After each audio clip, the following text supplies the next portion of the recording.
За нөгөө өвөл авсан батарейгаа машинда айгуугаа шийдлэр тавьчлаа. За ямар шийдлэр тавьсан бэ гэхлээр за нэгдүгээрт бол энэ нарны толиороо бол цэнэглэгдэнэ. Байнга цэнэглэгдэнэ гэсэн үг. За ингээд мэдээж тижээлэн дүүрэнгүүд сална, өөрөө сална. Одоо бол салцсан байна 0.6.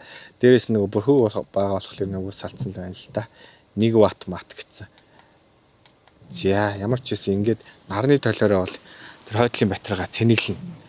За хоёрт яаж ажиллах вэ гэхлээр машин асангууд давхар нарны тойл дээрээс нь машины жанаамаар саяны энэ батарей маань цэнэглэгдэнэ. За окей. За энэ батарейнаас одоо 220 яаж шийдсэн бэ гэхлээр за машин асангууд машины аккумулятороос миний 220 ажиллана. Хэрвээ машин унтраахад шууд тэр арын батарейнаас тижигдэнэ гэсэн үг. За уртсагч нь болохоор ингээ ичлээ. Уртсагч бишээ. Нөгөө 220-ын арзет хийн. Нэгийг энд хийлээ. Амар хөөрхөн цэвэрхэн байдлаар. Тэгээ хоёр дахь нь бас энд хийсэн. Ингээд. За би одоо энэ дээр одоо энэ машин унтарсан байхад автоматар шууд тэр хойдлын батарейнаас миний 200 ажиллаж байгаа.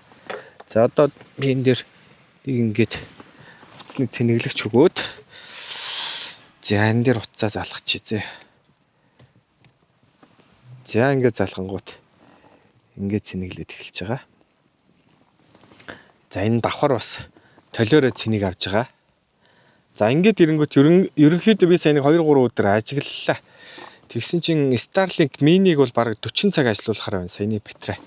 Энэ батарей өөрөө 12 вольт 100 ампер. Тэгээд нөгөө LiFo Pod 4 билүү нэг сүүлийн гарсан цэнхэр батарейуд гэдэг юм яг тийм шийдлэр игдсэн. Тэгэхээр ингээ овер хэмжээ нь ийм баг. Тэгсэн мөртлөө одоо Starlink-ийг бол би сая 2-3 өдөр хонуулж мануулаад өдөр мөдржин асфальттай өргөж мөрхөөд ингээд янз бүрээр тестлэхэд бол ер нь 40 цаг орчим ажиллуулах шинжтэй байна. Тэгээ дээрээс нь ингээ өдрийн цагаар нөгөө нар гарчингууд бүр 40 цаг нэмэгдэнэ. Одоо жишээ нь өнөөдөр би ингээд хурц нартай үед өглөө ажиглахад бол цэнэглэнгээ батарей нь өөрөө цэнийг авангаа Starlink ажиллуулад байх жишээ нь. За ийм гоё шийдэлтэй боллоо. За одоо энэ жишээ нь ингээд цэнийг авж байгаа заяа миний утас. Би одоо машин асааж үзье. Ингээд тасалдал үүсэх. Инвертер дээрээ барьж байгаа. Одоо тэр хойдлын батарейнаас миний 220 инвертер ажиллахгүй байгаа. Машинаас шууд ажиллаад эхэлж байна гэсэн үг байхгүй. Нэг 0.3 секундын тасалдал үүсэж байгаа. Гэхдээ тэр нөгөө 220 инвертер дээрээ барьчихж байгаа. Ерөнхийдөө нэг хүчний ирлээ байд юм аа. Тим ирлээнүүдээр гоё шийдээд автоматар ингээд орж гардаг болгочлоо. За одоо энэ дээр нэг discharge low power protection буюу одоо нөгөө батарейгаа бүр суулгахгүй нэг юу хамгаалт хэрэгтэй. Гэтэ яг тэрийг бол одоо яг инвертер дээр өөрөө хийж байгаа л да. Инвертер өөрөө 9 вольт 9.5-аас ч үлдээ доошоо оронгууд инвертер гаралтай хаачиж байгаа. Ерөнхийдөө 220 тасарчна гэсэн. Одоо бол ингээ 220 яг ингээ сайхан цэнэглээд байж байна. За энэ дээр 220-ийн унтраалга нь байгаа. Энэ ингээ асфальттай үед одоо машин унтарсан ч гэсэн 220 байнга ирж байгаа. Дээрээс нь хэрвээ тэр батарейны цэник дуусах юм бол инвертер дээр хаажиж байгаа гэсэн үг. За машин асаад явлаа. Автоматар нь шууд машинаасаа тэр батарей маань цэнгээ авна. Дээрээс нь нарны төлөөр авна. Ийм байдлаар шийдчихлээ. Энэ урдаас авсан хөөрхөн ийм свичнүүд авлаа. Одоо жишээ нь энэ дээр бол одоо ингээ урд лок өгнө. Урд лок бол одоохондоо байхгүй болохоор хоолсон байгаа. Одоо энэ дээр бол хойд лок ингээ орж байгаа. За энэ дээр хойдлын дээдлийн лед. За энэ дээр хоосон байгаа. Энэ дээр бас нэг юм өгнө. Энэ дээр миний 220 инвертер одоо саяны систем байгаа. Энэ дээр уртлын винч байгаа. За энэ нэг жоохон муухай юм болцсон байгаа. За энийг солиод гоё яг аккумулятор харуулдаг юм болгоно да. За нэг ийм гоё шийдэлтэй болголоо да. Ингээ хөөрхөн цэнэглээл байж. Өдөр нарны төлөөрөө цэнгэлж чинь. За машин асангууд нарны төл машинаараа цэнэглэн гэсэн үг. За тэгээ энэ тэнд очиод машинаа унтраасан ч гэсэн би ингээд гоё 220 хэрэглээтэй болчихж байна. Одоо ингээд утсаа цэнгэлж чинь минийх чинь нэг 1600 800 1600 гэсэн хужаа инвертер байхгүй. Тэгэхээр ерөнхийдөө нэг 800 орчим ваттын энгийн хэрэглээнүүдийг бол ажиллуулчихна. Тасдагч мастагч бол ойр зүр юм бол ажиллуулчих тийм дөө.